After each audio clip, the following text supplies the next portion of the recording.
all life is born from chaos.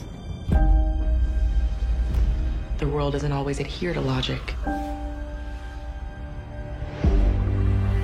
Sometimes down is up. And sometimes when you're lost, you're found. How hard was it leading this series and for you, Sonequa, to be the main character in this legendary franchise?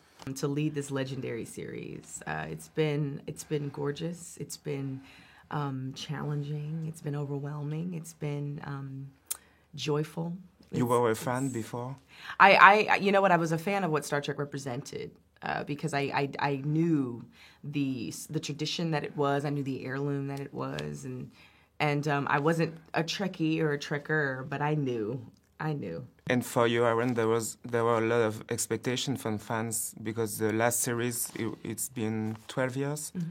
Thankfully, I didn't think too much about the pressure and about the expectation because we had a job to do. Mm-hmm. We had a very large job to do, and we had a large job to do very quickly. So, I didn't do it alone.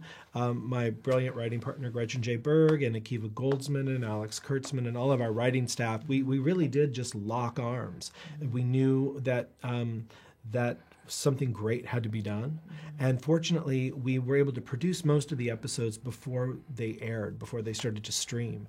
And in that way, we could sort of tune out a lot of the chatter because we were sort of getting to create in a vacuum, and that is sometimes a very healthy thing to do. In the series, there is the first gay couple in Star Trek and other social issues who are dealt with. Rolling Stone called this series the Star Trek response to the Trump era. Do you agree with that? One of the titles of one of our episodes is "Context is King," and as writers and performers and creators, we have to respond to the times that we are in. I mean, we live in the world. We watch the news, and what gets lodged in our brains and what we see happening inevitably has to come out. The themes of Star Trek lent themselves to these times. Right. And I feel like a lot of the writers as well, and a lot of, as we were creating the show, not just Trump, but any other regimes, any other places where individuality and diversity it wants to be sort of stamped down or tamped down, we as writers felt like it was our job to sort of push that forward, and not only to kind of push against it, but also to try in a way to understand where it comes from. But isn't it better if you don't have to notice it, the fact that there is a black lead character and female? Absolutely. Isn't it better, and isn't it a shame that we have to point and underline that? Absolutely. It's one of those... It is what it is, and we have to accept that. We have to accept where we are right now, if we want to go anywhere. And so where we are right now is in a place where the conversation is necessary.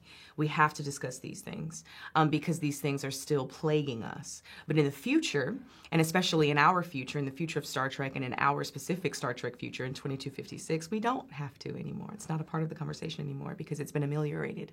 It's done. The improvement has happened. And so that is a picture of hope. That is what I think if you could boil down the entire the totality of the Star Trek legacy into one word, it would be hope. Because that's what it ignites in us as human beings, to be able to see a future where it has been done and now it's just reality. The Klingon Empire has been in disarray for generations.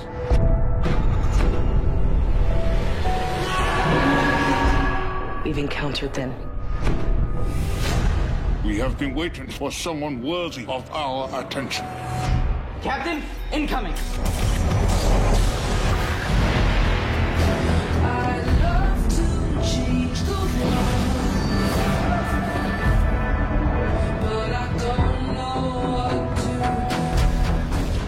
Change is the essential process of all existence, Commander Burnham.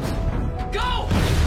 About your character, Sonequa, she's called Michael. That's a strong name. What do you think it says about her? Did it influence her, do you think? Well, it certainly influenced the character for sure. I mean, there's a sort of tripart answer to the question of why my character is named Michael Burnham. For me, in the story, what I created and what I was encouraged to create was that I was named after my biological father, who was also Michael Burnham. And so what I love about it and what I have been inspired by with it is that it is this powerful, yet simple political statement that in the future a girl can be named after her father, and perhaps a son named after his mother. So I love the gender fluidity of the future as well. That was the creative choice behind it? It is a stylistic thing that Brian would often bring to the table, but there are religious aspects to it as well. But I actually prefer, I mean, this is one of those perfect examples of collaboration, where as a writer, you put something down on the page, and as an actor, Sonequa has to take that and create a life for herself. And that's one of those perfect examples of an creative exchange where I much prefer her story about why that name is important to her. And I think that she summed it up brilliantly, and she took aspects of that we actually never came to. And I think it's wonderful. The Star Trek fans, there are legions of fans of Star Trek. How were you welcome in this universe? We love them. They're loving the show. It's all family. It's amazing. It's been incredible. We had a wonderful fan event, and that's, I think, not only working on the show and making it, I think that meeting the people who love it is so interesting and exciting, and I so love to meet people face to face. Rather, I mean, the social media aspect is so important, but when you can look into someone's eyes and exchange some ideas, and someone asks, "Oh, why did you make this decision?" and you can answer that, and you can have a discussion. The discussion and the interaction is like none other, and I've never encountered it before in my life, but it's profound. It's the true reward. What the hell is going on this ship? Run! We are creating a new way to fly.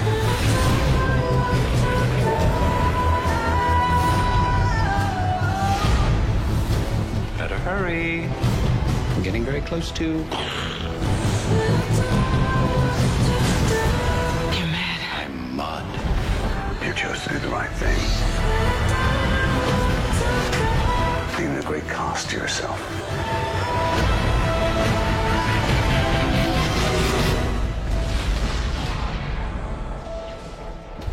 You helped start a war. Don't you want to help me end it?